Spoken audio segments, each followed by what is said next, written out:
I'm Tom Curran. I often thought that Joe would make a great college president. He did, after all, convene a faculty of colleagues that he knew and loved and constantly referred to. It's an honor and a blessing to be among you all and with his family tonight.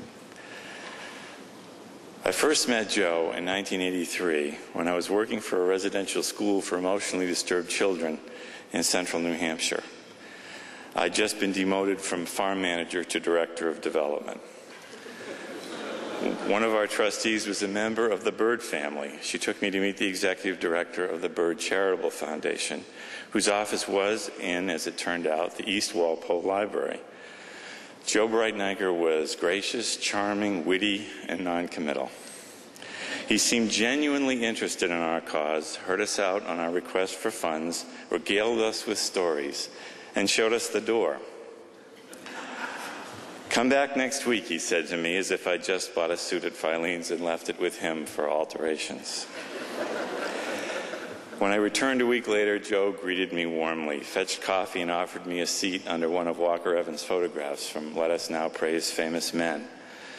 He smiled benevolently and said to me, "I can't give you any money." "Why not?" I asked. Joe smiled back and said, "Nobody ever asks me that question." "Well, there are 3 reasons. Your trustees have recently invaded your endowment for operating purposes. There are people on your board who don't give to your annual fund, and too many of the kids in your care end up back in trouble after they're discharged. You need to go back and tell your board that you can't expect to raise any money until all these things are attended to." And he smiled that all-knowing and all-benevolent Joe Breitniker smile. "I can't tell them that," I said, "but you could." Joe stared at me for a good 30 seconds with a half-lidded gaze I came to think was X-ray vision. "Okay," he said, "you guarantee me 80% participation in a special board meeting to address the future of your school, and I'll give you a workshop on the subject." What eventually followed was a 4-hour Joe Breitniker tour de force. He paced around the boardroom, 14 heads swiveling to follow his every move, striding back and forth as if he was choreographed by inspiration, writing as if his flip chart were stone tablets, speaking as if the mission of that little school was the closest thing to his own heart, introducing his most important points to his audience sotto voce and with the throwaway phrase, "Of course you know as well as I do." It was the full Joe. He was magnificent. King of night vision, king of insight. I thanked him afterwards, and I hit him up for $100,000. No way. 50,000. Nope. How about 25? What he did do was offer to buy me a beer and extend a $5,000 challenge grant. Within a week, I'd lined up $5,000 in new donations and called him. "Do you still need $100,000? he said. "Yes." "Well, I haven't paid out the challenge, so don't stop now." Joe didn't send me the $5,000 until I'd raised $95,000, and we'd met our goal. The campaign was completed, the board was energized, and my life, much like your lives, had been transformed. And so I came to know Joe Breitniker, lifelong friend, mentor, and as Arnold Reska put it so well, great soul of philanthropy. I often dropped in on Joe when I was in Boston. He moved from East Walpole to Center Plaza, then to Rose Wharf, then on to TPI in the Columbian Life Building. We talked a lot about music. He loved Carl Perkins and Sam Cooke. And about baseball.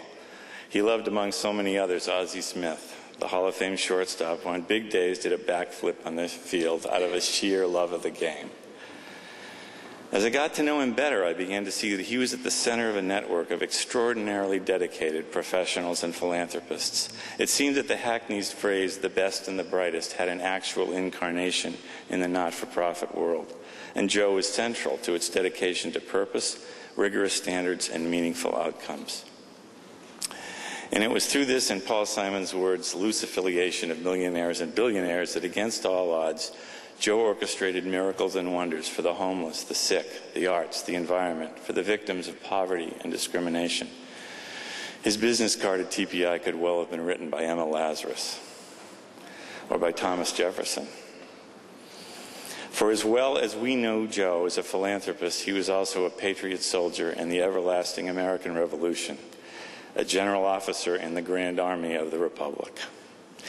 He believed passionately in the promise of America, and he labored ceaselessly to keep our oldest and most sacred commitments, even when our leaders squandered principle, ran up debt, and wallowed in injustice. For Joe, patriotism was not a matter of landmines or bazookas. It was about neighborhoods that took care of each other and cities that worked in a country that stood for good and great things.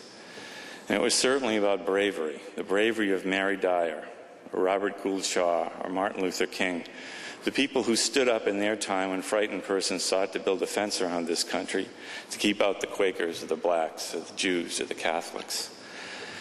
And Joe's patriotism was all about integrity. I suspect he'd feel that the homeland would be better secured if our buildings were furnished not only with metal detectors, but lie detectors. He wasn't just a patriot, he was a Boston patriot. He believed in this city on a hill. He believed in its idealism and its grace and its excellence and its smarts. He believed that great things could begin here that would flourish across the land and bear fruit throughout the world. You cannot walk around this town without seeing the evidence that he left this city a better place, on the outside as well as within the hearts of its neighborhoods and its institutions.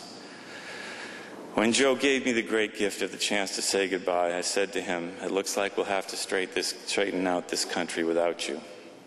And Joe said, "Yes, you will." So I submit to you that the greatest tribute we could make to Joe Breiteneicher's memory is that we resolve to go forth from this place and do our best work as fearlessly, as effectively, and with as much grace and good humor as Joe did his.